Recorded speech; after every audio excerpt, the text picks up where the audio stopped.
Here we go. Streaming. What is up, guys?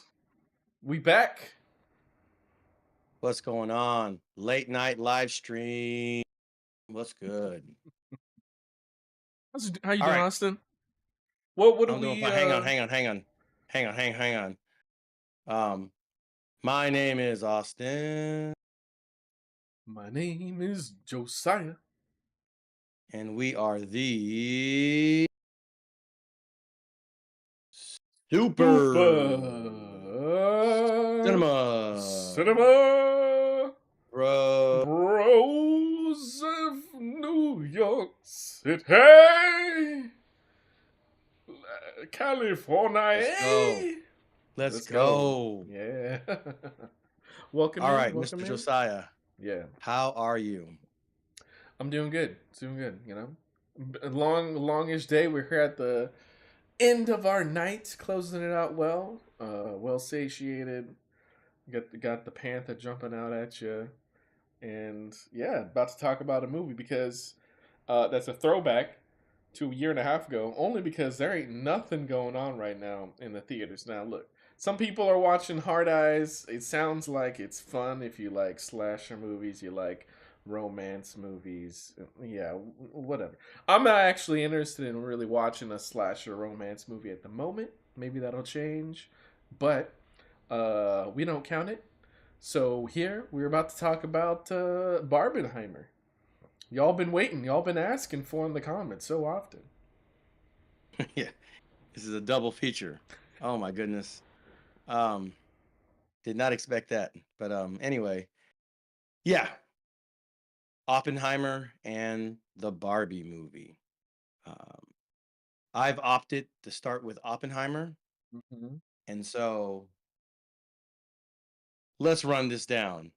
I'll give the synopsis of Oppenheimer. All right, go at it. Oppenheimer is the story, the semi biographical story based on a true story ish. Am I frozen?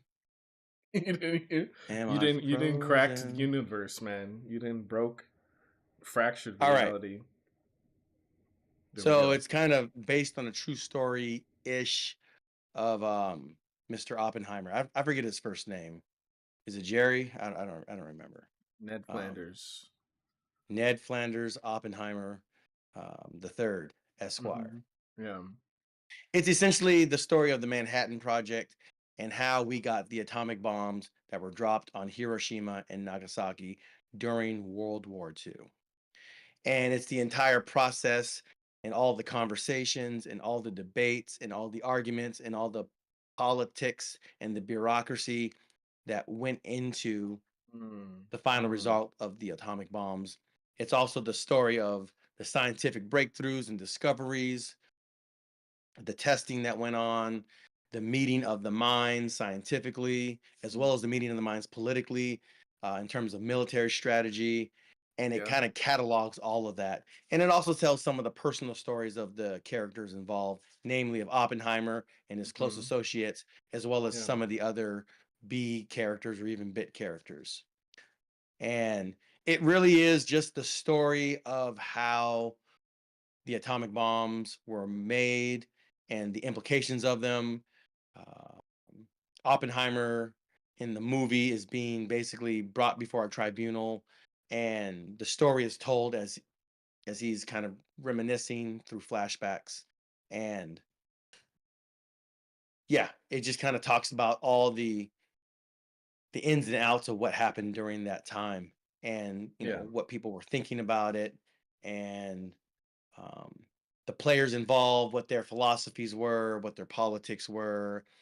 Were they communists? Were they pro America? Um, a lot of the paranoias and the fears of that time period in the 1940s was highlighted in the movie as well. But yeah, it's the story of the creation of the two atomic bombs that dropped in Japan. Yeah. That's what Mm-hmm. it is, and that's basically the summary of what the movie is. Mm-hmm.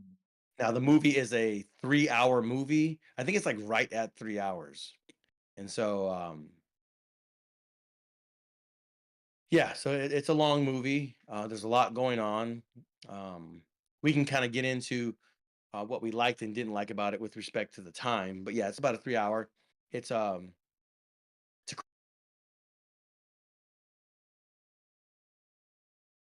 Uh oh. Seems like, yeah, he may have dropped out for a second here.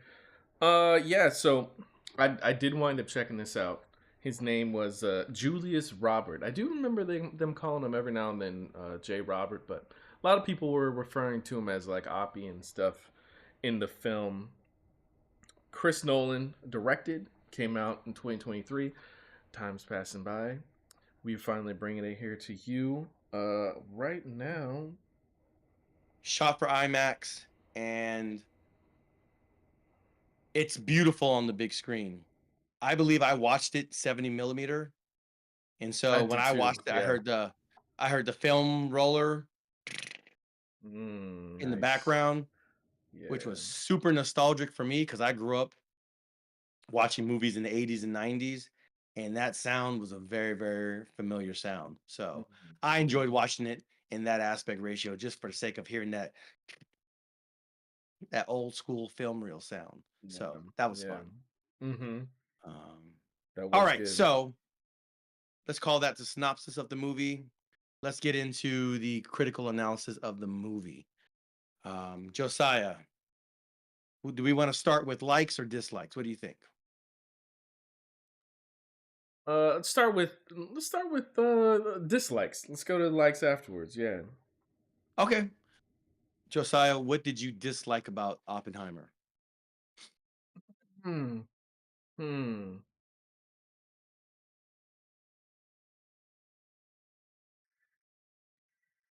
Yeah, what did I dislike about this movie? Look, let me pass it back to you for a moment while I reflect on the things that I disliked about this movie, which is a little bit telling of my opinion. But oh yeah, I need a little refresh. You want me to kind of go first? Yeah, you go. Go ahead. What did you All right. dislike about this film? Okay. The biggest thing that I disliked about the movie probably was the unnecessary like sex scenes in the movie that were Hmm. just there. Um, they were just there for titillation. It didn't add anything to the story. What'd you say? What was shown could have been implied. I'm Yeah. like, dang it, they got Florence Pugh too. Ah, she's probably gonna get an Oscar sooner or later though. Um, that's how it goes for a lot of women in these roles. You know, they gotta get naked at some point in their career, and then once they cross that threshold, then they can start getting Academy Awards. That's just my personal take on it. It didn't need to be there. It could have been implied. She didn't have to be full on butt naked in the movie. Um, and it's just kind of a shame when they do that just for the sake of titillation. And when I say titillation, there's a scene where he's being interrogated by the tribunal in this room, and she's literally on top of him, straddling him naked.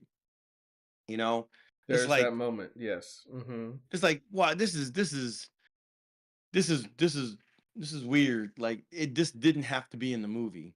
Um, it's one thing to show them like in a bed sleeping together or implying it, but like in that scene, like it's basically just the imagination of his wife as they're talking about their affair or whatever the case may be. Mm. And so it's like, all right, like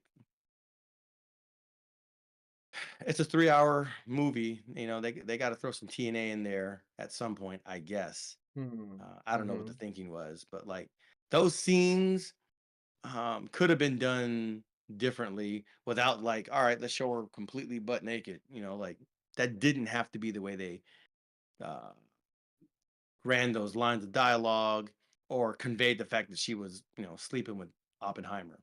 And so, Mm. spoiler alert, they were her character was in an affair relationship with Oppenheimer's character. Um, so that part was like it was like this is weird. This doesn't really add anything. And other than that, my biggest critique. Okay, I have two critiques. Um, I'll start with the lesser one and then with the greater one. All The right. lesser critique is with respect to all the dialogue and the political intrigue and the scientific intrigue and the military strategy intrigue. You have characters doing a whole lot of talking, and it's just going by so fast.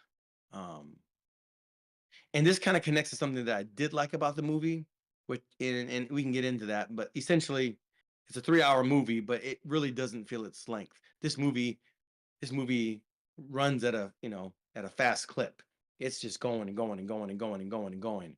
Um, and I can talk more about that in the like category. But as a result of that, you have a lot of people just you had like Rami Malek's character. He was just kind of just saying stuff. And then all of a sudden he's in a Senate hearing. I'm like, whoa, what's going on?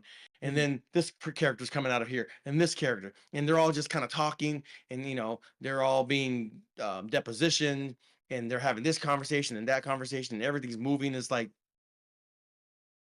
a lot of the movie, unless you're watching it through repeated viewings, and you're watching it with subtitles, and I'll get to that in a second. Unless you are watching it through repeated viewings with subtitles, a lot of it is just going to be jargon that's just going to go right over your head, and it's just pablum. It's just it's that's all it is, and you can't really keep up with it because they don't stick with anything long enough in those particular scenes. There are scenes where they really do like let you sit with it and rest with it. When they're in the classrooms talking, just debating, having conversations. Those are some of the highlights of the film. But there's a lot of just like there's like six P characters and they're all just kind of saying stuff. And it's just like, all right. I mean, it all sounds intelligent, I guess. They're talking about something, but it's just kind of hard to follow. And they just zoom by so much stuff so quickly. It's like, all right, I'm not really getting anything out of this, but apparently important things are being discussed. Mhm. So that's the lesser thing. Um, Maybe it couldn't be avoided just because of the nature of the subject matter that they're discussing, and they had to cover a lot of information. I don't Could know. be. Uh, but here's and maybe it was as condensed as it could be. So there's that. So that's the lesser complaint, and the largest complaint is the complaint I had with Tenet, and the complaint I have with just a lot of modern Nolan. films, Mhm. even shoot Even across the beyond Spider Nolan. Verse. Yeah. Mhm. It comes down to two words: sound mixing. It is terrible in this movie. Again, the score sounds incredible at the appropriate volume. Sound effects incredible at the appropriate volume. The dialogue in many of these scenes, it is so the volume is so low that you are struggling to hear what people are saying, and it's a problem. I mean, it might not be quite as egregious as Tenet was, where it's like, That was like, what bad. did they say? That was very bad. What are they talking about? Mhm. I can't follow it. I mean, especially when you look at the meticulous way that Nolan writes dialogue and he writes scenes, Mhm. it's like, bro, we have to be able to hear it, especially over the music or over the sound effects. Like, bro, you got to mix this correctly. You got to balance these things out. I mean, there is a scene where Excuse me. Robert Downey Jr. towards the end is probably giving like maybe the maybe the thespian performance of his career. I mean, he's giving a whole speech and everything, and I'm like, huh? What? Wait, what did he say? Hang on, this is important. Wait. What was that? That shouldn't be happening. It is a squandering and a betrayal of these actors' performances. Um, Again, that'll lead us into like the things that I liked, but like the Yeah. sound mixing is terrible. What are you Mhm. doing? Like people have to be able to hear this. I don't understand this decision that's being made And it seems like it's intentional. Apparently, I heard that, like with Tenet, for example, another Nolan film, excuse me, like that sound editing was an intentional choice. And I'm like, that is a terrible choice. Like, what are you doing? This is not the Yeah, way to experience or enjoy a movie. You are ruining it for people. What's the point of having this intricate dialogue if nobody can hear it? This is like a sure, technical sure. incompetency issue. Like, this is not an acting issue. This is not the screenplay issue. This is not a writing. This is not a, I don't know. I'm saying things that kind of mean the same thing. Dialogue. This is not a performance of the actor's issue. Yeah. Again, I feel like it's betraying their performances because in so many scenes you can't hear what they're saying. It's just not quite clear enough. And in a movie with so much significant things being discussed, like there are too many scenes where the music or the sound effects or whatever's going on is just overshadowing the actual dialogue. And again, Mhm. I go back to the performance of Robert Downey Jr. He he's given the performance of his career, quite possibly. And I'm like, I Dang. guess I'll just have to wait for it to come out on Blu-ray Yeah. and then have the subtitles on. And nobody should feel like that coming out of a movie theater that you paid good money to watch. That's that's inexcusable as far as I'm concerned. And Yeah. that is my Yeah. Yeah. biggest critique of this movie. Got it. Got it. Yeah, I understand exactly where you're coming from. In my recollection, I don't remember it being nearly as bad as Tenet. Like you already did concede. I can't remember the scenes that were harder for me to hear, and I think on initial viewing and subsequent viewings in theaters, and then at home because I did wind up getting the Blu-ray, it's not been a major problem for me. Uh, I'm not sure if the Blu-ray may have been adjusted, and that was my most recent viewing, possibly even like half a year ago or so. So I can't speak too deeply to that as well, but I definitely recognize uh, that problem in his other features and what I expected from this feature as well. Possibly he just has the best hearing out of all of us. But like you're saying, Or the there could worst. there could be an intentionality where maybe maybe he's not Tarantino, where he wants every last piece of his dialogue to be heard and clearly understood. It's possible that he doesn't need the audience to pick up on every last detail that's verbally said because the film is being told on enough levels that what he's trying to convey to the audience is going to be conveyed. That said, Yeah. it does not help the movie on a surface level for the audience members to be struggling to interact with the audio, the dialogue of a film. Now, Man, as I far as there's a part of me. Oh, go ahead. no, no, go ahead. Excuse me. There's a part of me I wish is like the film was directed by Christopher Nolan, but then written by Tarantino. Like that would be an amazing film, whatever they talked about. Hmm, possibly.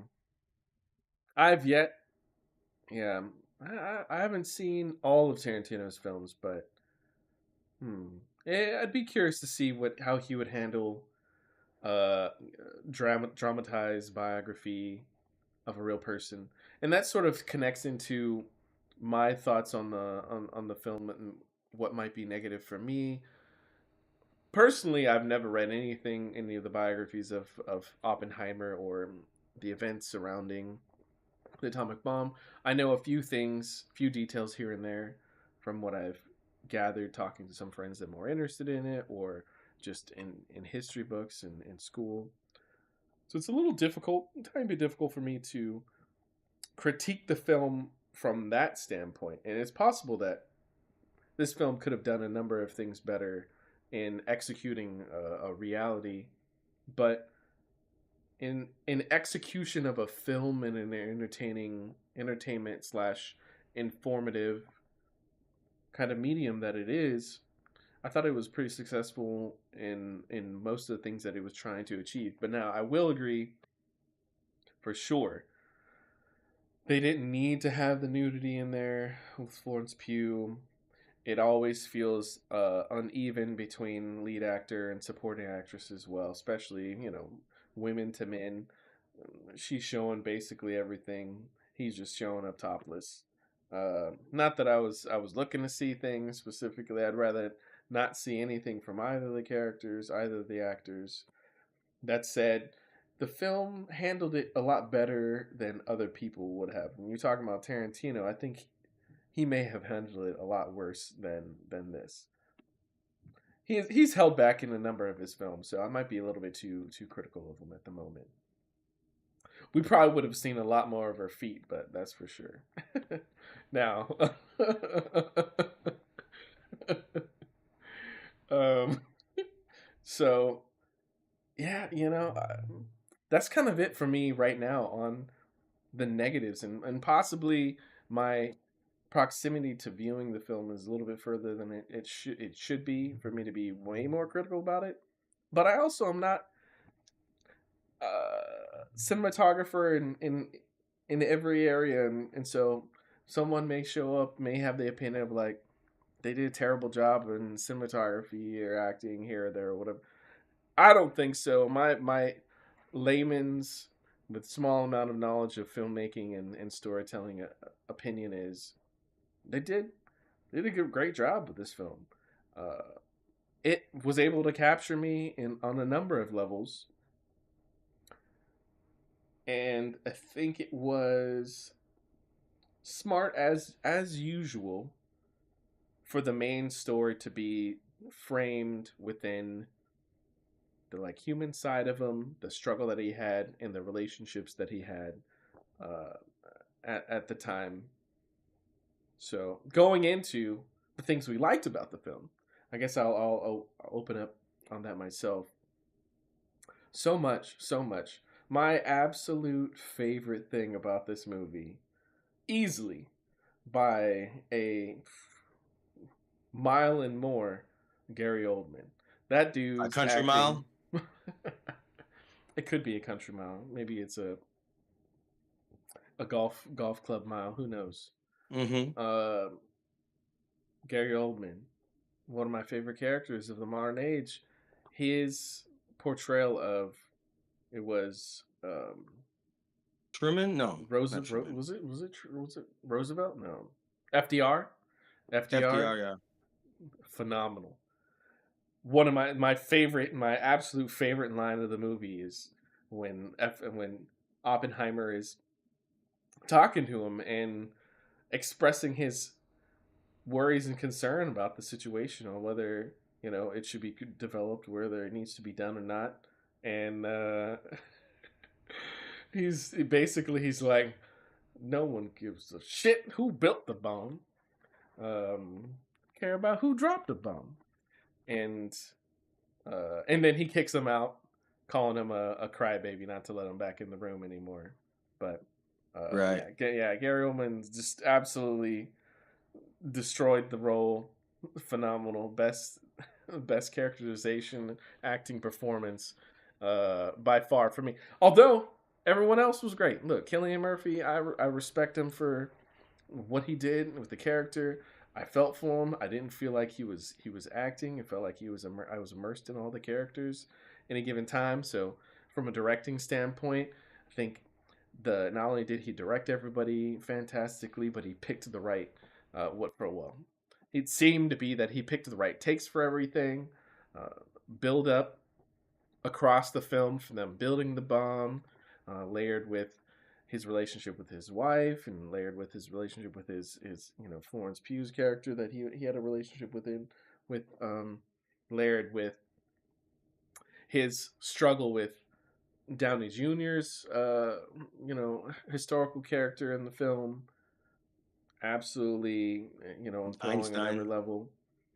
Him talking with Einstein was interesting. It's always interesting to see someone interact with Einstein. We've built up Einstein in our minds to be, someone beyond human. So it's always cool to see, you know, him interacted with someone else, let alone someone that's an equal interacting with him in a more than human kind of capacity as well. The music, exciting, like yeah, nearly everything about this film um, was awesome for me. I love that Nolan does a lot of practical effects. as much as he can. He seems to try to do that. I think this is an amazing perspective and approach to filmmaking that I trust he will continue down, and I look forward to that inspiring more and more filmmakers over the years, especially as we get deeper and deeper into the age of AI that we're in. What else? Mm, Yeah, Downey Jr. That character was amazing. yeah, You wind up loving that, like, well, not loving, but you like the character enough at the beginning, and as time goes on, and you wind up seeing him devolve into the or become exposed for the villain that he is within the context of the story. right, Kills it. And yeah, I love seeing the change in relationship of the guy that was helping him to then realizing he's been doing all these things against Oppenheimer, as the film yeah, transpires. Dude, super underhanded, yeah, so good, so good. Mm, yeah, the actual mm, explosion, the way they wind up building up that scene, the test of the nuclear bomb. Actually, let's get this. Will be the last thing I say. Man, so creatively touching in Oppenheimer's experience after the bomb. They hear that the bombs have been set off in Japan, and he goes and he gives his speech to everybody in that, like, that wooden sort of lecture hall kind of area, and he's yeah. just he's speaking, he's With the giving the rafters, rousing yeah, speech. Yeah, he's giving the rousing speech that he needs to, but at the same time, like, what's going on in his mind is represented in, like, flashes of them just being killed by vaporized, radiation, and yeah, he's just like dazed and stunned as he's walking by, seeing people making out, but then seeing stepping into like a dead body and everything. Yeah, just the way it was executed, cutting out the sound. That was actually, he did it a few times in this movie.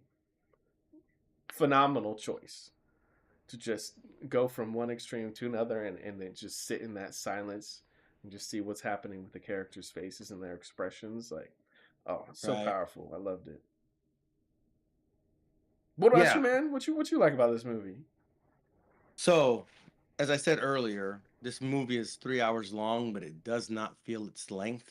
Mm, It moves at a fast clip. Like things are just going, going, going, going, going. It mm, sits with things when it needs to, but then it's just going, going, going. And again, in some cases, that could be to its detriment because there's really dense things, heavy things, complicated things being discussed. And in certain scenes, it's just like it just blows over your head. You can't really process it. But on the whole, this is a 3 hour movie that really does not feel its length. And I mm. say that to its credit. I say that as a credit to the screenplay writing, the script Yeah. writing, like all of that stuff. Oh yeah. Uh, Mm-hmm. and so all the performances, Killian's performance was standout as Oppenheimer. All the supporting cast, Blunt. Emily, Emily Blunt had a really strong performance. Uh, yeah, everybody like really knocked it out of the park as far as performances. Robert Downey Jr., like I said, I feel like he was giving maybe the performance of his career towards the end. Mm-hmm. Mm-hmm. But even like Robbie Malek, he was like this weird, eccentric little weirdo, but he played that role really, really well. Mm-hmm. I felt like it was the same role he played in that James Bond movie. Oh, as the Um, as the villain. yeah, yeah, yeah. Very similar role. He was just kind of a weird character, kind of a quirky character. But Mm. yeah, he plays those characters well. And He does, yeah. Matt Mr. Damon, Mr. Robot's really good performance from him in yeah, that Rami regard. Malek. Mm-hmm. Okay, so this is what I said originally. I really feel like it was a two-way tie for best supporting actor Mm. between Robert Downey Jr. and Matt Damon. Both of their performances were stellar, stellar, stellar performances. They're both very, I mean, they're very different characters, but Yes. both of those performances were stellar. Either one of them could walk away with the Academy Award, for example, for best supporting actor. Mm. And did Killian end up winning it? I think he did, right? Yeah, For best he actor. he did wind up winning Yeah, it. Yeah. that's well deserved. Like I mean, I feel like Killian is the guy that finally got his comeuppance. Not Mm-hmm. comeuppance, but he finally got his just due because he was playing all these smaller roles in some of the other Nolan films. Mm-hmm. Yeah, it So he kept played showing up. Scarecrow. Did he play something in Inception? I don't remember. Um, Um, and did he play something in what was the World War II one? Um, Dunkirk. Dunkirk. Was he in that movie? I don't remember. I I don't never actually remember saw him. Dunkirk. Yeah, I can't remember him being in Dunkirk. And Anyway, yeah, he did. He was in Inception. He was the son of the man that they were trying. He was the person that they were yeah, trying to incept the information out of. that's right. So Yeah, him and Nolan kind of go back a little ways. And definitely. so the fact that he had his chance to shine in this role, Yeah. which is probably the role of of a lifetime, the role of his career. People actually He really may, I love mean, Peaky Blinders as well. I actually haven't seen it. I need to watch it at some point, but right, yeah. me too. Mm-hmm. But as far as feature films are concerned, Yes. um, he may never get it beyond this point because this is just a really high note for him. Mhm. So yeah, the acting was superb. Everything felt lived in, like the dorm room in the beginning, um, and just all the set pieces. They all felt really, really authentic. So the Mhm. set design was done really well in this movie. Yeah. The I mean, it was shot on IMAX film, which was a big deal. It wasn't digital, and so it had a certain, I wouldn't say graininess to it, but it had a certain look and feel to it that I thought was Yeah. really good. Yeah. I did expect more of the film, the whole film, to be shot on IMAX. I don't think the entire one was this time. Yeah, there were There certain there scenes there that were were shot there on were a few IMAX. ratio changes that happened during the film that I was a little surprised by. But yeah, keep going, Right. keep going. Yeah. I really like the practical effects, especially when he was thinking and conceptualizing, postulating in his mind what, powers in the universe look like, and it had that Yeah, great score. Like it wasn't a James Horner score, but it had those James Horner horns, And so yeah, it was great. The music was really good, yeah, and the practical effects was good. It really just kind of worked out. So yeah. What did I you was think about really the use of going of black and white in color and when they used it? um yeah, I thought it was fine. Mm, Um I don't really remember. I mean, I know that they switched back and forth, but like however they did it, it was fine. So I was like, oh, this is cool. mhm. And so It seemed to be that they wound up doing a good number of scenes from the like more present day, or at least the most of the scenes that Robert Downey Jr.'s character was in, they wound up doing black and white. So it was the the trial and the mock and interrogate. No, I guess it's not mock interrogation, but the private interrogation as well. Thought it was a creative choice, nice creative choice. That instead of just doing the past, like the oldest segments in black and white, they chose to do other specific scenes in black and white. So it wasn't just supposed to be like, oh, this is in the past and this is old times and this is present times. The fact that they switched it up and changed it on us was refreshing. yeah. There was a scene where I think it was at the beginning and at the very end where like Oppenheimer was sitting in like a jet fighter seat. He was like shaking, and he saw like the streaks of the stars come through. I was like, oh wow, this Oh, and is dope. I like the this. rockets. Yeah, the rockets are going through, and Yeah. he's like shaking. He's in the cockpit seat, like shaking. Mm-hmm. Like I was like, oh Mm-hmm. man, yeah. Like I felt the impact of that scene. I was like, oh man, this is good. So Yeah, man. The fact that he's creating something that just might destroy the entire world is man, yeah. I think they did a fascinating job representing the mental like dilemma and kind of like strife that he went through being a part of the project. Yeah. Um, what else? Like, yeah, I just They feel like it was just a surprisingly very weren't as heavy-handed about it being like a great evil as they could have been. I thought it was.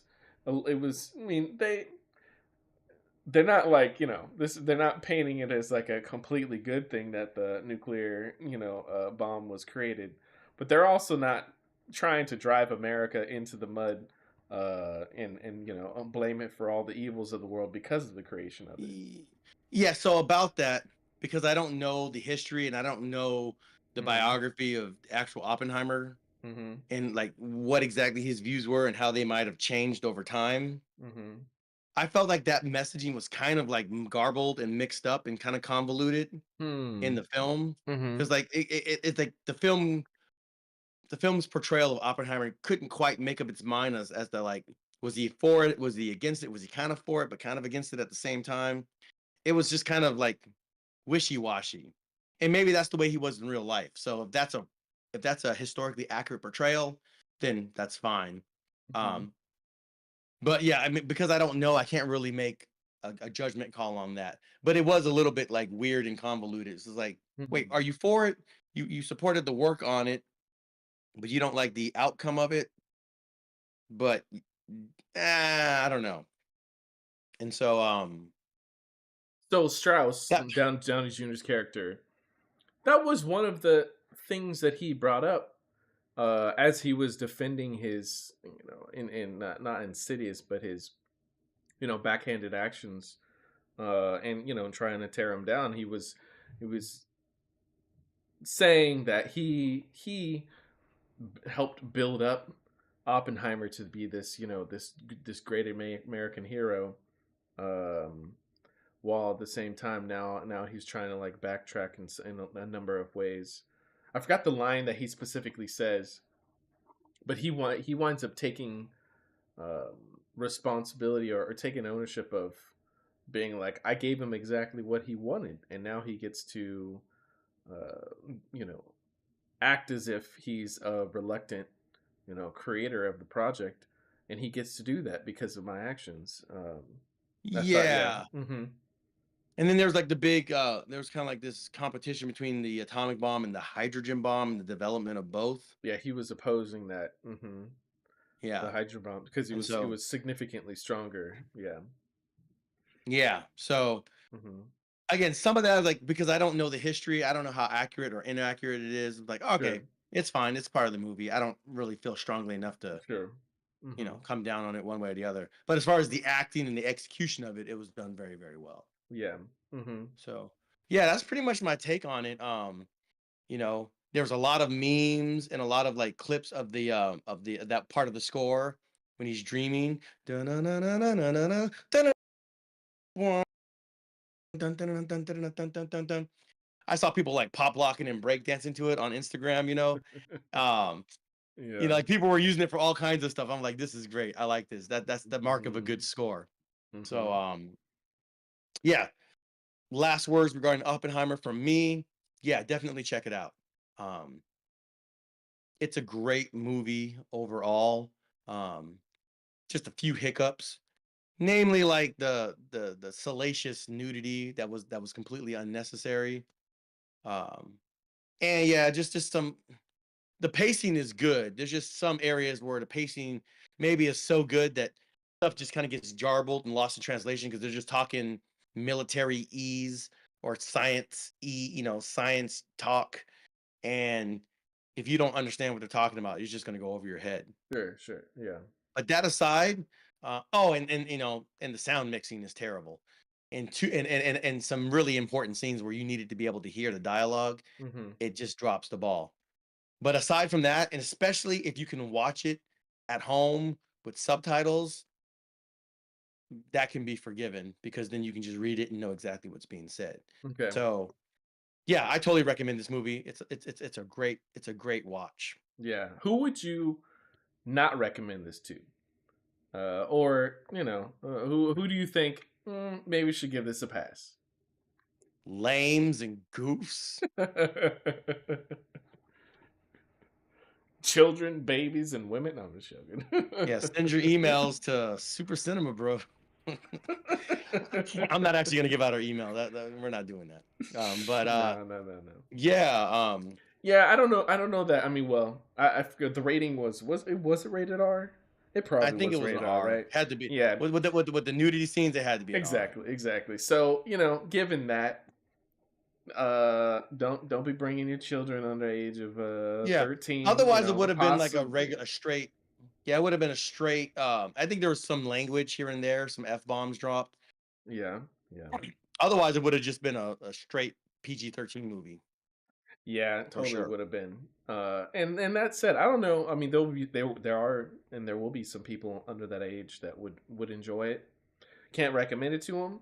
And yeah, I mean, as a I kid, can I recommend it as probably long as would the have not parents wanted like. to. Yeah, I can recommend it as long as the parents just like, hey, close your eyes and they fast forward through those scenes. There's Sure, nothing yeah, so important in those scenes that like you can't just summarize. You yeah. know. But it might be too much of a talking heads kind of a movie for kids to enjoy. But there are gonna be some kids that'll like it, sure. Yeah, yeah, yeah. Mm-hmm. So, Okay, so now let's get on to the movie that every child should watch, right? nah. But go ahead, go ahead, All right. go As you ahead. already know, Barbenheimer. All right. So the other part of that is the Barbie movie, the Greta Gerwig film that came out same weekend. Got everybody in the world excited about. Got Tom Cruise excited about it as well. I forgot what He was order excited everybody. about this movie. He was riding the high of everybody checking out one movie one day All or right. and another movie the next day or even in the same day, one movie in the afternoon, the other movie in the evening. I Yeah. forgot Okay. I forgot people's viewing order overall, but yeah, I wound up seeing. I think I saw Oppenheimer I think they first and watched then Barbie right. Oppenheimer first, and then they watched Yeah, Barbie to like take the edge off yeah. Uh huh. because Oppenheimer's Um, pretty intense. it is. Yeah. So, I mean, the music. Yeah. Yes. Man, can I change this here? Let me see. We got a commenter in the audience saying the music is so on point. Yeah, music was phenomenal. Talk about an Music. Oppenheimer. Yeah, in Oppenheimer. Yeah, yeah, yeah. Oh man, can I change the? Man, I'll have to look this up later. See if I can change the names to like to not people's real names. For whatever reason in chat, like people's real names are showing up. So, um, I'm not gonna read that out. But one commenter was like, "Yeah, music is on point." Indeed, I'll have to look into those settings later. That said, yes, going over to Barbie. All right. So let me give a quick summary of this film. More or less opens up in a creative way, revealing Barbie and the Barbie world. The Barbie world is way different than ours, for sure. Barbie is the centerpiece of this world. Everything revolves around her, more or less, and a bunch of other Barbies and some Kens. Um, Something's a little bit up for her. Something's a little bit off for her, though. There's something a little missing. Somehow, though, she winds up getting brought on over into the real world through a travel sequence.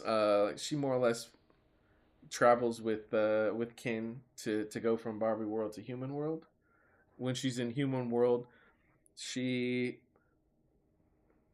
tries to live her life exactly the same way that she was living her life in Barbie world, but it doesn't work out that way. She gets kind of met by the rough reality that this place is run by a bunch of men that are running things totally different from what they had in the Barbie world. Things aren't as nice or as happy as they should have been. Her contact is um, let's see, America Ferrera's character, who more or less is kind of like called her out into the real world. She meets up with her, discovers that things aren't the way they could be for her, and Barbie, she winds up having some sort of like existential crisis a little bit, and what what she's doing and what she wants, and she kind of starts to discover the thing that was missing for her in the Barbie world, in this world, but this real world is pretty messed up as well. So she takes what she's learned more or less, and her new friend contacts that are humans to the Barbie world to kind of change things, which she does. Um, but then so does Ken. Ken does that a little bit earlier than her even. Yeah, and then so that brings up a whole new conflict in the Barbie world in which the Kens are have taken over and are standing up for themselves and are, I guess not just standing up for themselves, reenacting um, the chauvinistic kind of lifestyle that they've witnessed in the real world and brought into the Barbie world. So things are off. So they got to figure out a way to get things back to the status quo, and then they do, and it ends with the Barbies ruling again. So, um, was that was there anything missing in that description? Um, joy, warmth, comfort, Oh yeah, yeah, uh huh. a sense of sanity. But I mean, look, was it missing from the description, or was it was it missing from the film? Like that's the question. Does it even really matter? Like, I think we're good. I Yeah. think we're good. All right, so let's switch it up then. What did you like about this film? Well, I think the best part about the movie is that it had an ending. Um, Mm-hmm. namely that it's over. Yeah, Uh, got it, got it. Okay. well, yeah. At some point, they stop acting. Mm-hmm. The camera stopped rolling, and they all go home. We all want to go home. At some Did point, you it ever all really make it ends. home though? After that experience, do you feel like home is home anymore?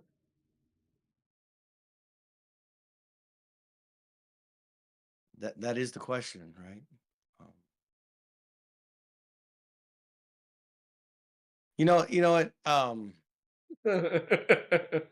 Can you repeat the question? All right, all right. So What did I like about this if you had to movie? pick two things that was done well in this film, what would those two things be? Okay, all right. In That all word seriousness, done well. I'm sorry, guys. I'm sorry. I spoke wrong. Two things that were done well. in all seriousness, this is by default because, like, I will give this movie credit for what I'm about to say, but it's like it's purely by default, right? The Barbie set design and the wardrobe pieces, Mm. Mm-hmm. they just adapted the clothing pieces and the sets, the Barbie sets, the toys for the toys for the little kids. Like they just made it life size. They did a good job on that. Mm-hmm. Um, so you know they made Barbie Land look like Barbie Land. So the set design was good. Uh, that's the joke. Like I don't know what else to say. Like yeah, they did a good job on the set design for Barbie Land or World. Is it Barbie Land? I don't I, remember at I I this don't know. point. It might have been. Planet Barbie. Mm-hmm. Yeah. So they did a good job. They sourced all the wardrobes based on the clothes that these Barbie and Ken dolls wear, and Mm-hmm. they made actual versions of them. So that was competently done. Mm-hmm. Everything was hot pink. Barbie. So there's that. I'll give for costume and set design. I will give them. Uh, I'll give them thumbs up for that. Mm-hmm. Oh, you're really excited about that. No, I'm not. I'm really not. But yeah, that's about it. Yeah, that's about it. That's That's about all I it. got. All right. Okay. Yeah. That ain't a lot. That's No, okay. it's That's your really not. truth right there, huh? And that's being generous. Yeah. Mm-hmm. Because like, how could they screw it up? Like the movie's being bankrolled by Mattel. Like, how are they going to screw this part up? You know what I mean? Like I Hmm. almost don't want to give them credit for like just writing their name on the test. You know what I'm saying? Mm-hmm. Like your employer, you have everything. Like you have to go out of your way to screw it up. You know what I'm saying? Mm-hmm. And so it's just like it was all made for you. You just have to like change the dimensions from Yeah. inches or centimeters to feet. But it was Okay. done. Okay. Those things were done well. So yay. Yeah. Yeah. Mm-hmm. All right. All right. So you wind up liking the adaptation from original product to this film. You felt like it. Yeah, I captured that. Okay. Okay. Yeah. Nothing. Nothing else. Nothing else you want to say was good about this. Nah. All right. All right. Well, fine. I'll get into what I thought was good about this movie. I actually do think a good number of things wound up being good about this film. Um,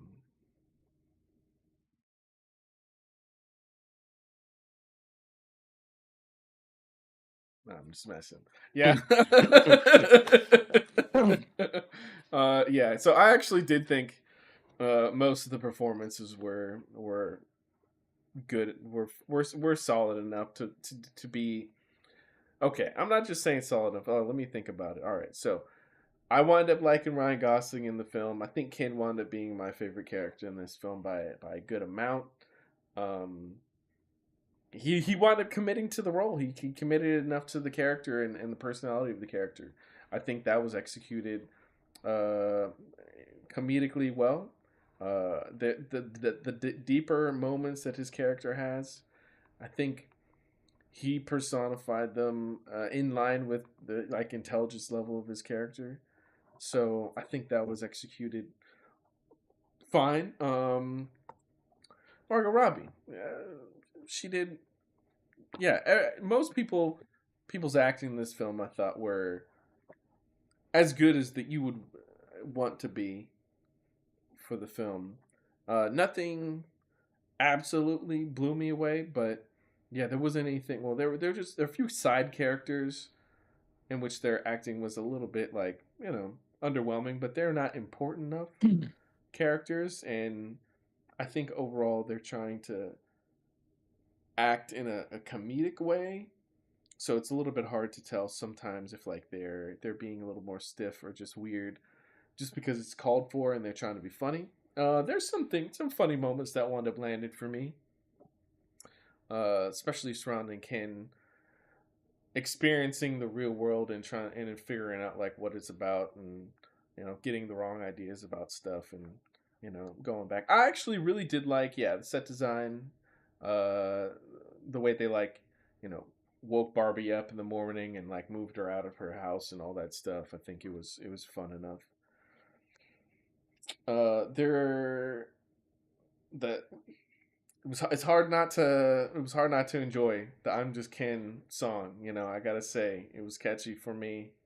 It was fun. I think they put their energy into it. It wound up being as kitsch as they intended it to be. Beyond that, the I think my favorite part of the movie, from like a acting, directing, cinematography standpoint, was the transition scenes that they created going from the Barbie world to the human world and the human world to the Barbie world. Thought were well composed and interestingly designed. Set from the set design to the production design to the costuming and everything. Those were fun moments, and then even the execution, acting wise and costume wise, of you know getting back to Barbie world and the Kins having taken over and just kind of there's a lot of funny things that kind of visually that wound up being expressed in the film through that. Um, I see what it was trying to do, the story and the theming that it was wanting to present to the audience. And unfortunately for me, when I walked out of the film, I was extremely underwhelmed by that journey. And I feel as if for what they were going for, it could have been done significantly better. And I know people are gonna say, "Man, this film was had got rave reviews and made tons and tons of money." That stuff does not matter. Ultimately,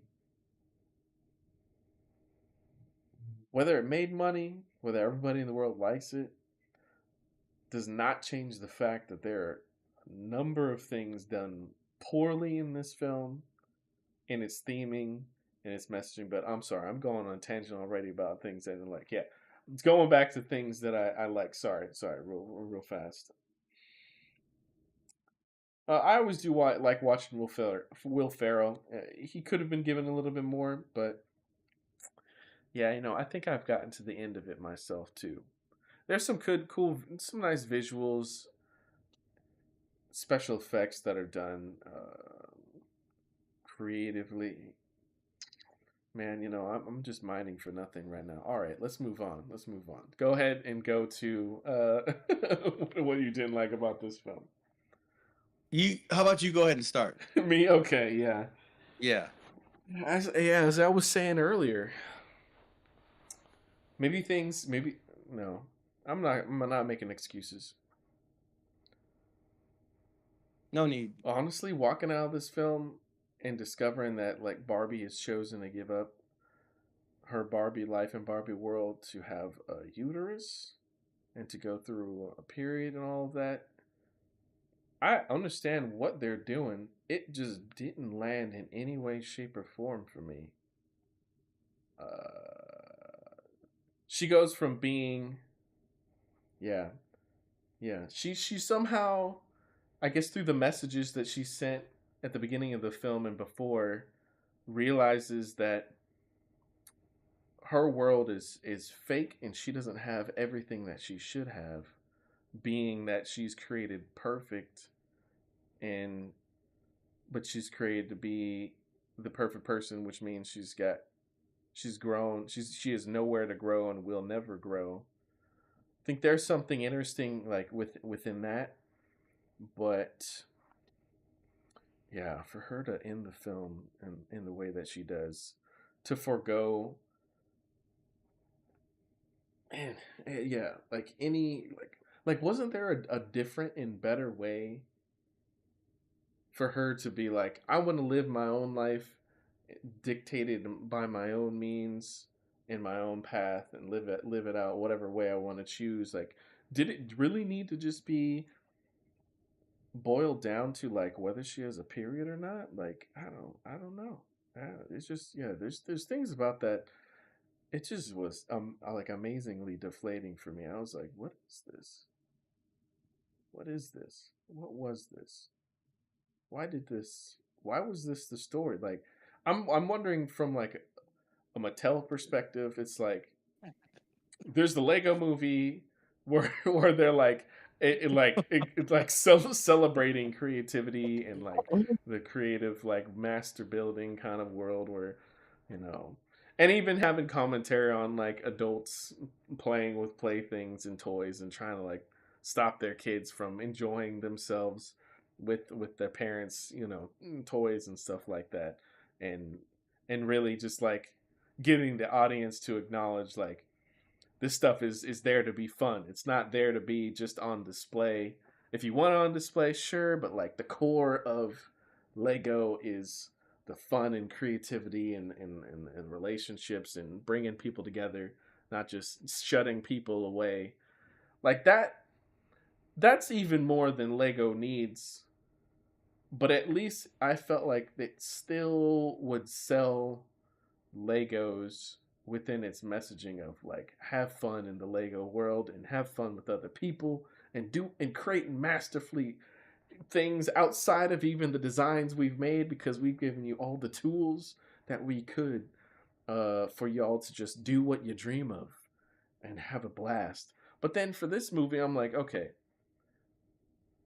does it actually sell any more toys, Barbie toys, by having the theming be she can't relate to life because she's made perfect. So she wants one choice of her own, and that's to have the ability to have a child. If she wants it or not, she just wants to have a choice. I see elements of like she wants something that's not prescribed to her and that she is by default, but like that's just I don't know. Like I don't know how Patel was like we're gonna sell more toys this way. So I maybe in some small way I applaud them from like taking a chance, but I'm like it's confusing. I would be fascinated to see if what the results of this film was on the franchise. I'm like I'm sure it sold a bunch more product before the movie, but I'm like once the movie came out, like how is this selling any more product? I don't even know. Um, okay, all right. So there's that. There's the Mr. Business, big not Mr. Business. I call him Mr. Business because yeah, he was in Lego. Now he's in this movie. But the meta Mattel storyline of these guys, you know, needing to sell more product and then trying to get control over the of a Barbie in the Barbie world, and they wind up going over to the Barbie world, and it's like I don't even know what they're doing. Like, what is like, how is this? What is this? And this Mattel making fun of themselves, but then in the storyline, what they do? I'm forgetting right now. They didn't they like help Ken? Did they help stop Ken or they helped Ken a little bit? Yeah, I don't know. Yeah. Um, and then yes, Ken's storyline of look, I actually think he's the most sympathetic character of the film. Surprisingly, because yeah, he again, yeah, he's supposed to be made perfect, but then we all joke about how she just doesn't even care about him as a boyfriend. If anything, he's like, you know, he's just a friend that's like completely sidelined. So he may have so he has the challenge of the conflict of he was made to be her significant other, but she don't even care about him. So it's like, oh, he doesn't even get to live out like what he was created for in a way because she just completely sidelines him. So then when he goes to the real world and he like sees how things are different and he gets inspired about being his own man and like taking over and you know learns the wrong lessons, some of the wrong lessons, sure I guess, from the real world and brings it back and then he winds up taking over. I was like, wait a second. So the Barbies solution to this is to just like completely cut him out, take him down, bring it back to status quo. Like they don't even wrestle with the conflict that he went through. They don't even like help them overcome like they don't even like respect the lessons that is to be told that the challenges that he went through and they went through like it's just to like sneakily take back power and just get it back to status quo. They just like ignore the struggle and the journey that he went on like. And then the human characters, they're completely responsible for like all the stuff that's going down in this film, and yet for them they just skate on by and they have like there's no responsibility that they wind up actually taking on by the end of the film. Like yeah, when it comes to the story and the characters and the character arcs and stuff for this film, like I see the creative things that they're trying to do, but like it's just for me it fell apart on almost every level. Um, and then that's not even talking about like the number of jokes that don't wind up landing, and the absolutely like atrocious representation of high schoolers that they show in this film. Like, yeah. Um, oh yeah, I did think about another nice thing. Yeah, there's some nice color design. There's some nice color design in the film. Yeah, But yeah, go ahead, go ahead. Yeah, tell me what didn't work for you in this Right. movie. Um, okay, so in the spirit of true equality, for years, perhaps even decades upon decades, at least since the 80s, men have been dragging their wives, their girlfriends, their fiancées, their daughters to toy-based movies that are vapidly stupid. Mm-hmm. Mm-hmm. Men have been forcing women to watch Transformers movies, Yeah. which is based on a Hasbro property, G.I. Joe. Oh boy. What other movie that is based on a toy? There's all kinds of Well, them. I mean Ninja Turtles, but at least the first one was good, right? And elements of the other ones. But that said, yeah, they're gonna be people that it doesn't work for. But pretty recently, we're talking Transformers movies and GI Joe movies, and Jingle All the Way. Did you like that one? we can add that one there too. And now, because equality, women now have a movie that they could drag their unsuspecting husbands, fiancés, boyfriends, sons to, and force them to sit through almost 2 hours of a hot pink tofu fever dream nightmare. Um, uh, if I had to describe my feelings about this movie in 3 words, it would be I hate it. Um, if I Yeah. had only 2 words to describe this movie, I would describe it as aggressively stupid. Like, there's stupid movies out there. The Barbie movie is an aggressively stupid movie. Mm. On pretty much all the levels that you mentioned, and then there's so many others. Like, I mean, just on a pop culture, socio-political side, I feel like Greta Gerwig is like on a mission to make white women look like absolute morons. I don't get it. I If you are a third wave or fourth wave feminist, you should be appalled and mortified by this movie. This movie makes you look like an imbecile, knuckle dragging imbecile. This movie is doing you absolutely no favors. Um, I almost think this is kind of like one of the most anti-feminist movies I've ever seen because it Mm. goes so out of its way to make women look like complete rubes, like just complete doofuses, morons, idiots, simpletons. I've never seen a movie that was so tonally and thematically incoherent. It blows my mind. This movie has all kinds of themes and it doesn't commit to any of them, you know? Women good. Well, how come oh god. Um how come Barbie's such an idiot? You know? Men bad. Well, how come they're so much smarter than the women? You know? How come they're so easy like how come these women, these Barbies are so easily duped? You know what I mean? Like there's a scene where the guys are mansplaining and one guy's talking about how good the Godfather is.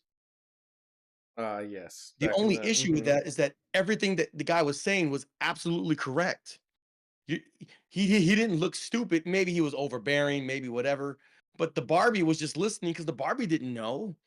It was like um the only reason that they were mansplaining the golfing in that one scene is because there was no golf cart Barbie or whatever. And how else were they mm. supposed to learn? You know what I'm Mm. saying? Mm-hmm. Sure. Yeah, yeah. It's Uh-huh. like its treatment of patriarchy is sophomoric at best. Mhm. Like, this is like third graders' approach to patriarchy. Like, the things that it's trying to speak against, it is so sloppily incompetent in doing. Mm. Like, it doesn't commit to anything. It doesn't commit to feminism. It doesn't commit to talking bad about the patriarchy. It doesn't commit to girl power. It doesn't commit to, you know, um, like any of these things. The humor is so poorly written, so poorly written. Um, like, I mean, the characters are morbidly unlikable. It's like they are trying to shoehorn talking points, feminist talking points that were applicable like 40 years ago. Mm. Like, Mhm. since then, like, the government has stepped in and created all kinds of incentives and job, this, that, and program, blah, blah, blah, blah, blah, blah, blah, blah, so that women can like level their way up. Like, meanwhile, currently, like, young men in particular, are societally speaking in complete free fall. Like, they are falling apart. Whatever patriarchy you're trying to refer to is something that was probably applicable in the 80s and 90s. Mhm. But to Mhm. shoehorn that into this movie, when women are making more money, they're more educated, they have more college degrees, they have higher salaries, like, this doesn't make sense. Even the Hispanic lady, right, with the daughter, Mark for it's like, yeah, yeah. Mhm. yeah, it's like she gives, I mean, okay, so it shows her just working a regular job, just having regular job issues, no different than what a man would have in the same position. And then, like, at some point, she gives this whole like speech that sounds like it came out of an episode of Murphy Brown in the 90s. Gloria And I'm and like, Sasha we have to is the daughter. we have to be twice as good, but we can't. But it's like, what you're saying is applicable in like the 80s or 90s. Like, if this was an episode of the Mary Tyler Moore Show, this would make a whole lot more sense. Like, women are like way up, like, professionally, like, they're way up on like many men, right? Mhm. The Mhm. government has ensured that like women have all these opportunities and da da da da da da da. Like, discrimination, pay discrimination is like completely illegal. Um, I mean, you go on YouTube and there's scores of videos that are debunking the wage gap, because when you account for all the factors, like, the wage gap comes down to like pennies. And then when you factor the amount of time that men work versus the amount of, like, this has been completely debunked. And Mm. so, where's this big speech coming from? Again, it sounds like a throwback to like a bygone era that doesn't exist in the present. And so it's like, to me, it just falls completely flat, you know, um, as far as the talking points of that, her big speech, right? And again, like, that speech has no bearing on Barbie. Barbie's just kind of popping around doing nothing. And the main character, Margot Robbie's character, is like the generic Barbie. She's not President Barbie. She's not scuba diver Barbie. She's not lifeguard Barbie. She's not fill in the blank all the other different Barbies, right? She's just generic, bland, vanilla Barbie. And she's the one that's like trying to do all these things and experience all these new things. And it just kind of falls flat because, like, she has no character arc. She has no real dilemma. She's just going around bumping into things. Um, the only reason why Ken is entertaining is because he has slightly more of a character arc. He has slightly more of a dilemma. He's basically just simping for Barbie, and he has no identity Mhm. apart from her. And Mhm. so he has to go, and then he discovers some Reagan poster or something. He discovers patriarch or something. He goes to some museum and discovers like manly macho stuff or whatever, and so Mhm. he has like just slightly more of a character arc. He has just slightly more of a personality, right? Mhm. And so, like, I mean, there's this whole thing where like they're like they're like de-brainwashing the Barbies. It's like, why is this even Yes. necessary? Yeah, they do You that. know, it's like Mm-hmm. how if you were so smart, then how did you get hoodwinked in the first place? Like it's like the movie's telling on itself. It's poorly written. It's incoherent. Um, hey, it's just like, man, this is awful. This doesn't make women look smart at all. It makes them look like bumbling buffoons that can't figure basic things out. I don't know, like why are women championing this movie? It makes you look terrible. I don't get it. Um, Mm-hmm. Mm-hmm.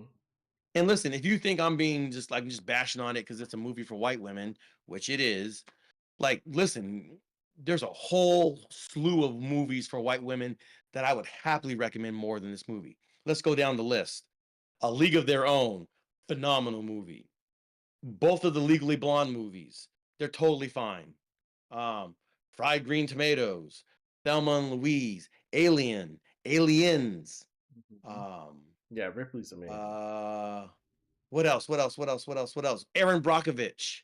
Um, uh, Mad Max, Fury Road. Not Furiosa, don't watch that one, but Fury Road, the first one. Fury Road for sure. Um, Yeah. yeah, Fury Road.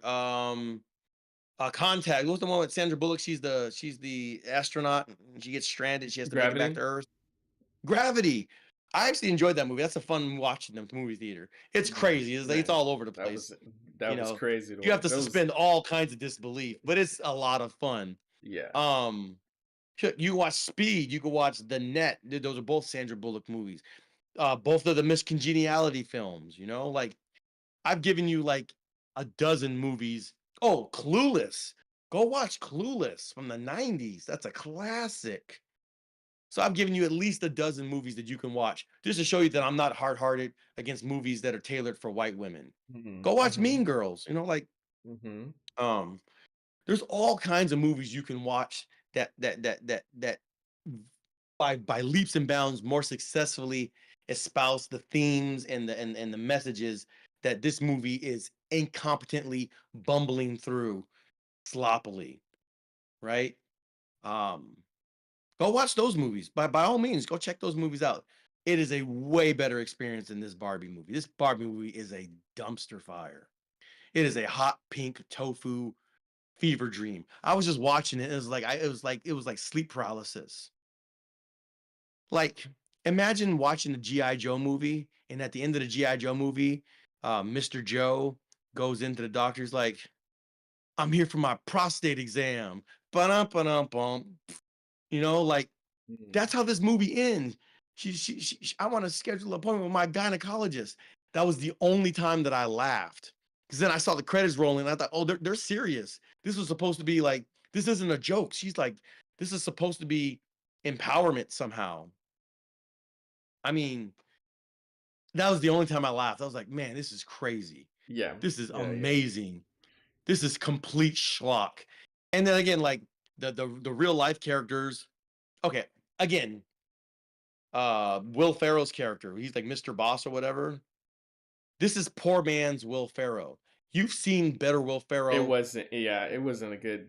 Mm-hmm. Anchorman, Ricky Mm-hmm. Talladega Nights, Mugatu from Zoolander, uh, Step Brothers. You've seen a much better Will Ferrell. Go watch Yeah. any of those Elf. movies. Elf. Man. Yeah. Oh, Elf, for goodness sake. Go watch Mm-hmm. Elf, right? Mm-hmm. You've seen way better Will Ferrell. This is him phoning it in. This is garbage. Um, I Yeah. mean, you've seen better Ryan Gosling movies, right? Definitely. Like, listen, my Definitely. favorite Ryan Gosling movie is Drive. It is a art house kind of grinder kind of movie. That movie's awesome. Mm-hmm. He's all like awkward and quiet, which is Mm-hmm. kind of how I prefer my Ryan Gosling. Just Yeah. stand there weirdly, menacingly. Like Um, Blade Runner as well. Uh, oh yeah, you Blade know, Runner 2040. He's basically playing the same I character. did I did think he was funny in this film. Listen, He put his all into it. I don't think any of the jokes landed from anybody. But he was Yeah, funnier than here. Like the last point I'll indeed, make, just indeed. as I give myself a break, was like, if you walk out of a Barbie movie and the first thought in your mind and the first words out of your mouth is, "Wow, I sure hope they make a Ken spinoff." You watch the garbage Barbie movie. Everyone was like, "Oh, let's I hope they make a Ken movie." That's not what you should be thinking when you come out of a Barbie movie. You know what I mean? Yeah. Mm-hmm. Nobody gives a crap about Barbie. How are you gonna make a movie about Barbie and when people leave, they don't give a crap about Barbie? They give a crap about Ken, who is only marginally more interesting and more worthwhile a character, and that's only because he had just that much more of a character arc. Yeah. Mm-hmm. This is a dumpster fire of a film, and it makes women look like morons. This movie is not your friend. This movie is not promoting whatever social cause you think. It's undermining everything. Yeah, it is. Um, It is very confusing. Yeah, from any kind of perspective that you do wind up thinking about it. Look, I understand at the end of the film they want us to be happy that Barbie has finally chosen something of her own, and that is to have control of her who she is beyond what she was made to be, and that is to choose to be fully human. And they express that in her visiting a gynecologist because she now has parts. and just Um, before that, like they had this whole like montage of like women doing things or whatever. I'm like, and it shows her eyes and like there's tearing up and stuff.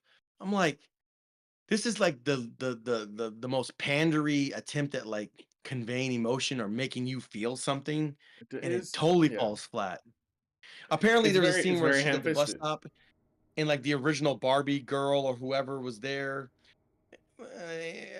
Okay, like, but but you wouldn't know that unless you looked it up afterwards, unless you saw some article that talks about it afterwards. In the moment, it's like, who the heck is this person, and why should I care? You know what I mean?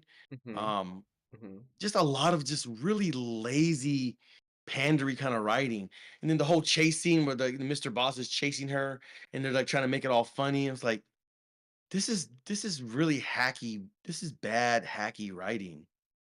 This Yeah, like the whole plot device where they have to put her back in her packaging. Like this is bad. I know that's how they basically imprison her. Yeah. Hmm. Yeah. To This send is her back. Yeah.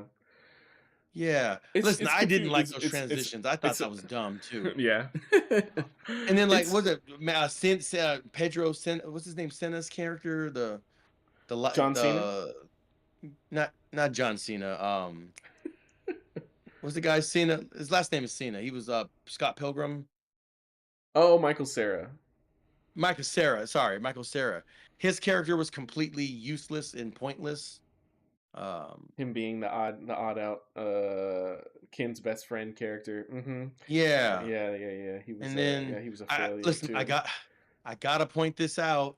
I hate doing it, but white Hollywood, I mean the black Ken, I think there was only one of them and he was like Hmm. flaming homosexual. Hmm. These Hmm. these white folks in Hollywood just love portraying black men as effeminate, Yeah. flaming homosexuals. That's the only representation they ever get in some of these movies, you Mm. know? Hmm. Um Hmm. Now at least what Simu, who's the guy that played Yeah. Simu Liu. Simu Simu Liu. Liu? Yeah. Yeah, so I'm like, hey, so Asians got some decent representation at least, you know? Yeah, Um I was happy for those guys that like throughout the song they go from being pit against each other to like recognizing that they're on the same side. Like that's probably one of the better things that happens during the film. Um, is it a fantastic thing by the end of it? No. Look, so okay, putting aside, trying to put aside political agendas, social agendas that are being heavily put forth in this film. Like just trying to wrap my mind around the overall messaging, overall theming. Uh, so we get the creation of Barbie in the beginning. We get her, feeling like there's something else out there. We see that there's a million versions of Barbie that's created. in various different roles to show that, you know, women could be X, Y, and Z in the world, and that's supposed to be a positive thing. Now, eventually, we get that the creator of Barbie, the original creator, is not in power anymore. It's like, was it, did it turn out to be like her son or something that Will Ferrell played? I forgot if there was a Something. relationship there or Yeah. not. But it's like it's a bunch of guys that don't have any connection to women, and the like closest woman to any position is like in a secretarial position, Gloria, played by America Ferrera. Now, for okay, so if they're trying to give the message of what Barbie was created for initially is not what she's representing now anymore, because it's gone from being, lovingly represented by a woman herself to a bunch of men just running the business as a business, and that's why things have fallen apart. I don't think that I got that in any way, shape, or form. Like, so we get like all these, we get a montage of like the initial Barbie and all these versions of Barbie, and then we start seeing them inside populating the world, and it's like, isn't that is that's great, that's fantastic. Like where in that line, where in the timeline did things go wrong? Like, if they want to show that, like, when it was women owned, she was she was who she needed to be, Barbie, to women in the world, and then guys took over and it took a turn. Like, I don't know where it took that turn. Yeah. The more I'm thinking about this, I think maybe some of the reason for some of the incoherent storytelling and the fact that they don't really commit to any one theme in the movie, Mm-hmm. particularly like more left leaning themes of feminism or whatever. Sure.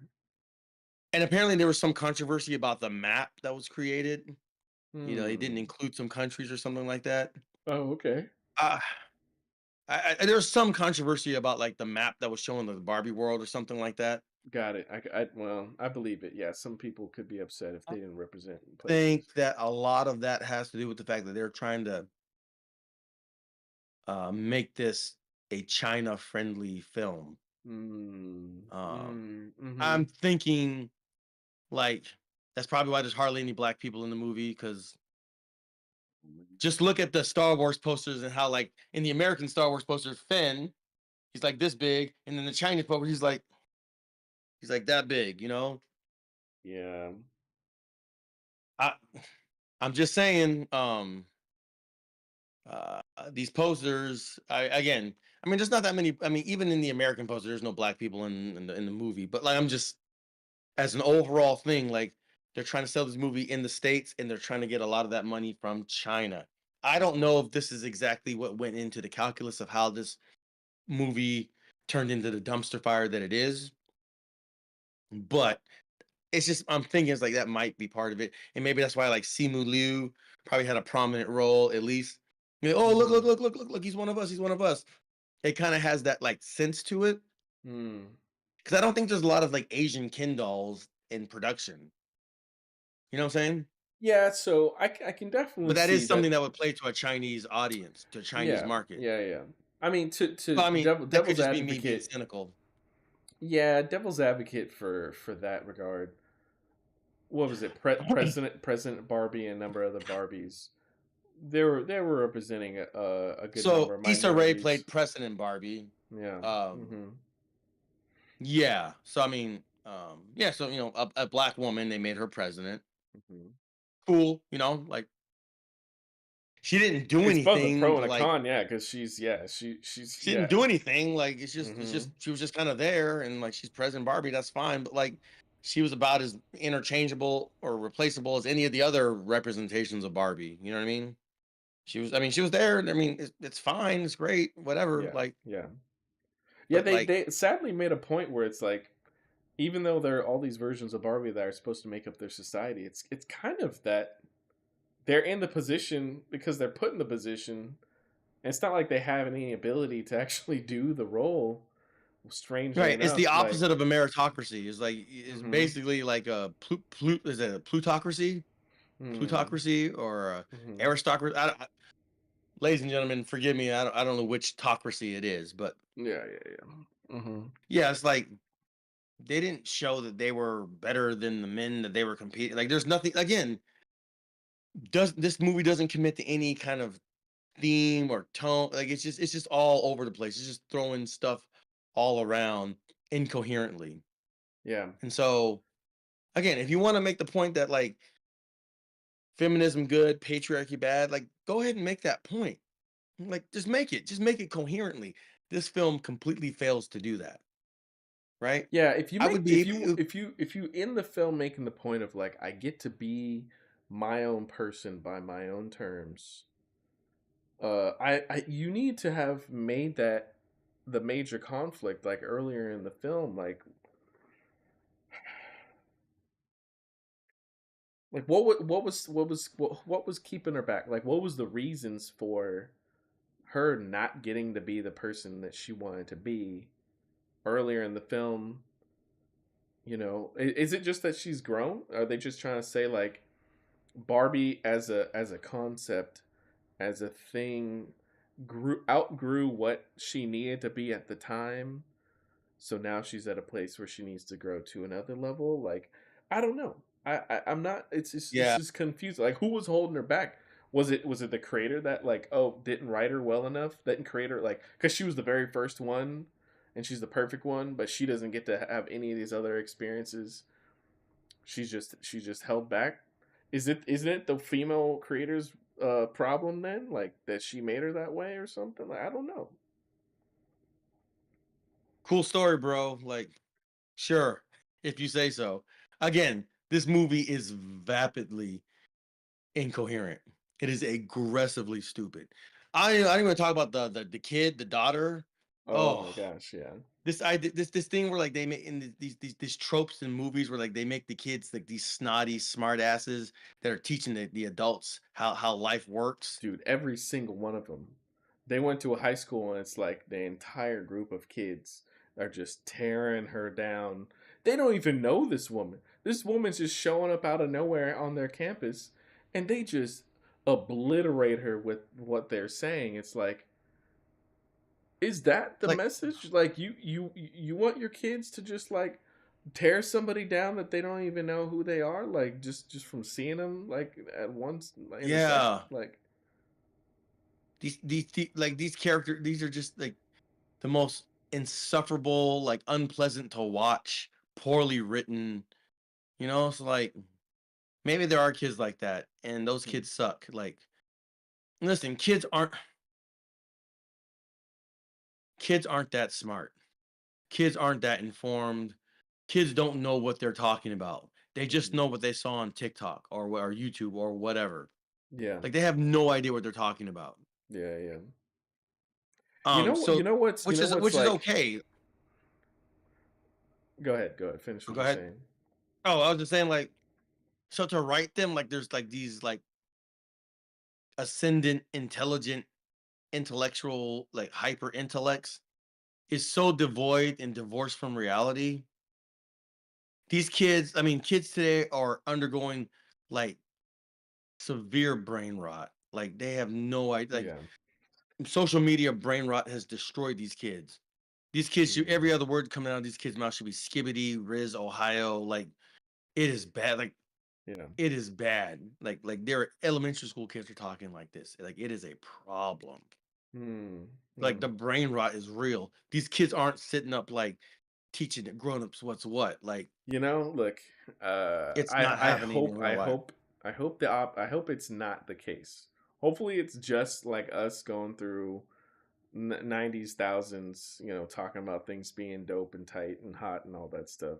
Hopefully it's just that. Hopefully it's just that. I'm not on that level to understand if that's really what's happening. I pray that generation is going to be prepared in all the ways they need to take on the challenges that our society is going to pass on over to them, but we'll see. Nah, bro. um as we were talking about this film, I'm like, okay, it's very obvious.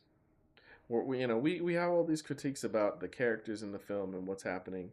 Look, it's very obvious.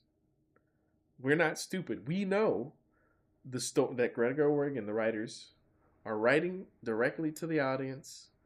It almost doesn't even matter what the characters are going through and what the conflict is and how they're experiencing the events. The writers are writing to the audience in one of the most blatant, obvious ways I've seen in a long time. At least, I, and maybe people are like, "Oh, it's so amazing that they did that way." But I would rather prefer. Look, we both know like each Avatar movie is some sort of ecological concern that James Cameron is obsessed about, that he wants to impart to the audience, to take into consideration to try and change, how we are as society and interacting with our planet. I understand it. I get that. At the very least, he's not like writing characters where the message is going beyond the characters straight to the audience. He's writing a message where the message is interacting with the characters and then getting to the audience, like, so that what we're watching could be just, we get immersed into, and we believe these characters, and we get like drawn into their world, and we learn the story and the things that they're going through with them, even though the message is for us. It's so much better to write it into the character's experience and have it make sense with the characters versus just going straight over the characters like it did in this film. That's probably what it really comes down to for me. Forest fire. I guess we should take care of the environment. You know, Uh-huh. it, Whaling. Oh my gosh, these things are actual beings. We shouldn't be drilling into their brains. oil rigging. Uh-oh. I guess those doves are in trouble. I was like, Uh-huh. so I Yeah. like I felt like in the first Avatar there was a little bit of that. It's not that bad. I mean, he did say like shock and awe, which was like a buzzword during Yes. the Iraq Yes. war, and Yeah. it's kind of an anti-war commentary because the guy was like a, you know, bloodthirsty maniac, the general or whatever. Hmm. So in the example that you're talking about, like just letting the characters like experience it, maybe late stage James Cameron isn't quite the best example of that. But I get what you're saying. Hmm. I mean, he's not the most egregious offender of like campy writing. Hmm. But I mean, that would be the Star Wars prequels. Like, oh my gosh, like George Lucas needed somebody else writing that dialogue. Like it, whoa, you know. And again, that was like, I don't like George W. Bush. Let me make Princess Amidala say something. Oh, and with one fell swoop with the majority because he was butthurt that he won re-election. Oh, I mean, again, that wasn't even the worst writing in the prequels. That's not even the worst.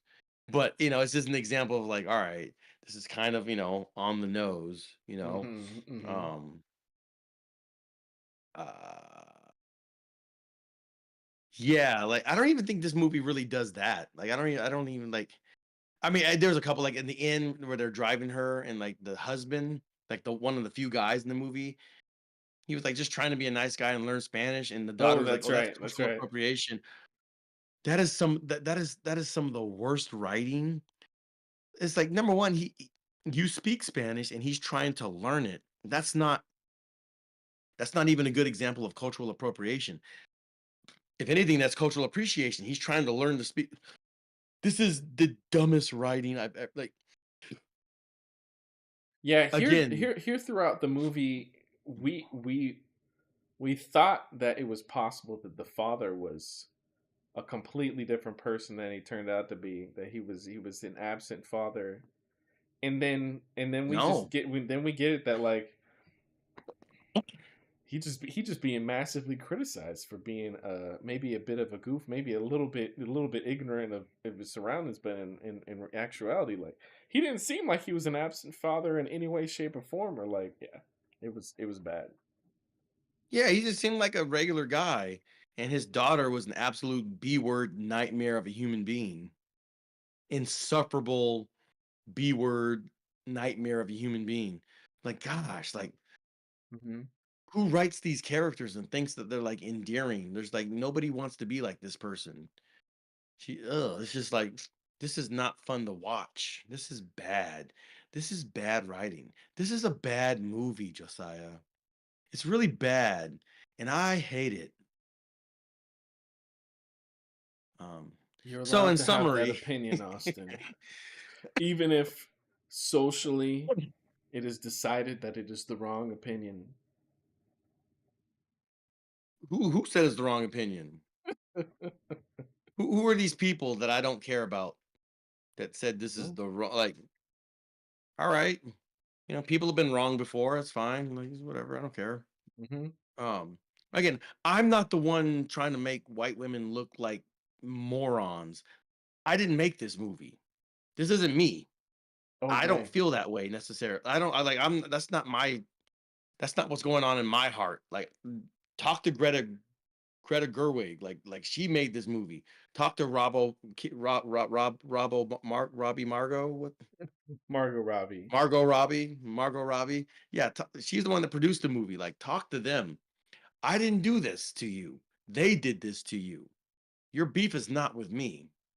It's not my fault for telling you that water is wet. You know. Um, this is the movie. It's terrible. It's terrible. All right, all I right, all right, all right. So I think we might start going in circles here. All right. all right. So in closing, uh, sounds like you wind up just absolutely hating this movie. I I think there's recommend this movie who do you for your recommend it to? enemies, for the people you don't like, Yeah. for the people whose time you wish to waste. Tell them about this movie. Yeah. Yeah. Look, I so in honesty, I will say if you're trying to find a film that has like a poignant message to it that's done deftly, this isn't the movie. This is not the movie. And if you think this is the movie, Lord help our society. Now, I will recommend this kind of a film to like look if you just wanting to watch in a silly, entertaining movie, a hopefully entertaining movie, or you maybe you want to hear some you want to watch the set pieces that you've seen or the musical numbers that you've seen in memes. Maybe check it out. See what you think about it. If you want to look at some nice colors and like, um, yeah, just I don't know, man. Honestly, I can't recommend this film to people ultimately, but No, no, no, no. You had the first part of the sentence right. I can't recommend this film to people. In the sentence. That's it. Period. Put it right there. Dogs and robots, possibly. People, no. if you're forced to watch this film, I'm sorry. If you are an image bearer of the living God, nah, this ain't for you. hmm Yeah. I would rather recommend. No, no, I won't. I Listen, won't say. I won't say. I won't say. dozen I He gave gave you you a way more dozen white recommend. Yes. woman movie gems. Like my issue is not with the groups that are, that's not my issue. This is a terrible movie. I gave you like a dozen movies that are trying that succeed thematically and tonally where this movie completely failed. So like go watch those movies. Yeah. Check them Yeah. out. Like Yeah. I'm not just leaving you with this movie is a dumpster fire. No, this movie's a dumpster fire, but some of these movies are fantastic. Like A League of Their Own is one of my favorite movies, Yeah. especially from childhood. I watched that movie. I can't tell you how many times I watched that movie. I wore that VHS out, you know? That movie had hmm everything. Incredible storytelling, screenplay, acting, character development, you know, like it's based on a true story. Like it had hmm everything going for it. The Yeah. 90s were a Honestly, different era. definitely. Yeah. You know what's? Yeah. Yeah. You know what I should say? What I will say? Maybe go watch the I'm Just Ken, segment. Just watch that song on its own. Watch another scene on its own. Don't do yourself the disservice of trying to sit through this entire film. Go watch any of these other movies that Austin's recommended. And with that, look, I think I'm done with what I got to say. Yeah, I got nothing left for this movie. I said everything I needed to say. I left it all on the table. I came, I saw, and I conquered. All right. Perfect ending. Perfect ending. So, Yeah. yeah. All right, man. So Yeah, with that, dude. that has been a double feature episode of the Super Cinema Bros. It's extra long. We're Um, almost half the length of Oppenheimer right now. oh gosh.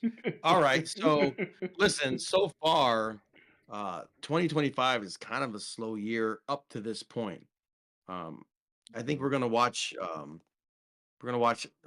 Captain America. Gonna check out Captain this Thursday. And look, Yeah. we keep it even. This movie's looking terrible. This looks like a garbage film. And I'm sure it's going to have its own political, social statements as well. I hope it's not. Like I hope it's just a I fun political espionage thriller. his name's Andrew Mackie, right? The Anthony Mackie. Anthony Mackie. I like Anthony Mackie for what it's worth. Like Mm-hmm. in general, I like him. Yeah. I like his character, and Mm-hmm. so I generally like him in the roles that he plays. Mm-hmm. Black Widow episode notwithstanding. Um, Black Mirror. have you? Yeah. I'm sorry, Black Mirror episode notwithstanding. Yeah. I actually really liked him. Uh, Yeah, yeah, yeah. It's not my thing. I really liked yeah, him in Twisted Metal. It was a fun show. It was better than I expected it to be. Talking okay, about talking about toys and video game stuff. I'm sure some of you yeah. guys will have dragged your wife to watch Twisted Metal, and you know what? I think there's some actual awesome male and female representation in that. Look, So that's a video game adaptation, it's right? If video I'm not video game mistaken. adaptation. Yeah, Yeah. So generally, I don't watch a whole lot of video game adaptations. I didn't watch the what was it Sonic, Borderlands, and then what was Borderlands. the other one the nuclear power Fallout Fallout the nuclear Fallout movie Fallout. I didn't see those movies, so I can't speak on them. And because I didn't play the video games, I'm not a gamer, and We're, so we're we're in a good time actually. So Fallout's worth watching, way worth watching. okay. Twisted Metal's worth watching, definitely worth watching. Sonic 3. When I tell you these guys have done something unbelievable with the Sonic franchise, I'm serious. Like, there was no way these films should have been as good as they are. Uh, Humans excluded, because they still suck in the movies. But the actual Sonic characters, fantastic. Fantastic, man. Did they get Jaleel White to voice Sonic at least? uh, Doggone it. That Dang. should have been his role. That should have been his because he voiced. For those of you who don't know, Jaleel White is an actor who's most known for his role as Steve Urkel in the show Family Matters. Hmm. And during the 90s, he was also the voice actor in both of the cartoon series for Sonic the Hedgehog. Hmm. And so I would have loved it if he had been able to reprise his voice acting role in these movies, but it appears that was not the case. Yeah. No, instead This we is a get little bit of trivia. um I'm looking up his name right now. He played John Ralphio in Parks and Rec. Uh Golden Rings. Ben Schwartz. Instead we get Ben Schwartz, who actually, you know what? Dude, when you talk about someone that winds up creating a version of the character that is likable, is lovable, he's really he's done a good job with it. He's done a very good job. Okay. To the point that, like, now when I hear the Sonic voice and I think about Sonic, I do wind up thinking about his voice. So I think he wound up finding the character and making it his own. I think it's awesome. Hey, cool. I have not seen them, and Mm-hmm. so I I will reserve judgment. Yeah. But yeah, as far as this year goes, again, I think even with the Captain America, like it's just more so like the whole like restarting the whole Marvel MCU thing. We're in like phase 5 or whatever. I'm like, I don't know. I think people are kind of burnt out on Marvel and aren't really excited about like the properties, no matter how good or bad the movies actually end up being. We peaked at Endgame, and ever it's kind of been like a descent from that point on. And so No, the No Way Spider-Verse Home was a movies good are moment too. huh? No Way Home was a successful moment also. Yeah. I mean, I mean, again, Yeah, there were some movies that were good. yeah, Um, Multiverse of Madness, it was okay. It wasn't yeah, bad. yeah. But Yeah, yeah, I no, mean, there's some we're hopes coming that off of a high. yeah, there's some hopes that Fantastic Four will maybe get things back on track. But Yeah. yeah, Oh yeah, and there's Deadpool. If there's Deadpool. So there's that did well. there's the Yeah, Ryan Reynolds show. yeah, but that didn't So feel like it was the beginning of something fresh. It was fun for what it was. Yeah, but like yeah, it it was a doesn't continuation. yeah, it doesn't feel like it's the future of Marvel. Feels like an No, exception moment, if anything. So, anyways, right. yeah. I mean, look, I actually, yeah, I can't think of at the moment what like my most excited the movie I'm looking forward to the most is this year, but maybe Fantastic Four. I don't know. Outside, yeah, there's gonna be some I good don't even know stuff what's out really there. coming out this year. Yeah, I'm not even fully sure myself, but yeah. Anyways, we'll probably catch you guys giving a review of Captain Captain America. hopefully next Monday or so. Um, Yeah, thereabouts. or around that area. Yeah. Yeah, Um, and a bunch of other things. We're gonna keep our eyes open for what might be good. If there's something really cool on the horizon you guys see, let us know to check it on out. We'll check it on yeah. out. But Hoping for some with good anime movies to come out this year as well. well, Hoping for Attack on that. Titans in theaters right now, so Oh, okay. Yeah, maybe maybe I'll check that out. yeah, maybe we'll check it Even out. though Attack on Titan is super depressing, it bums It me is. out. But hey, I'll check it out. It is. It Yeah. is. I did wind up reading the manga. I'm not like super happy about the ending myself, but look, blasphemous for me to say, to be honest. Yeah, Anyways, yeah. I only got so far. Anyway, all right. Well, this has been another episode of the Super Cinema Bros. Please hit that like and subscribe button. Hit the notification bell for all upcoming episodes.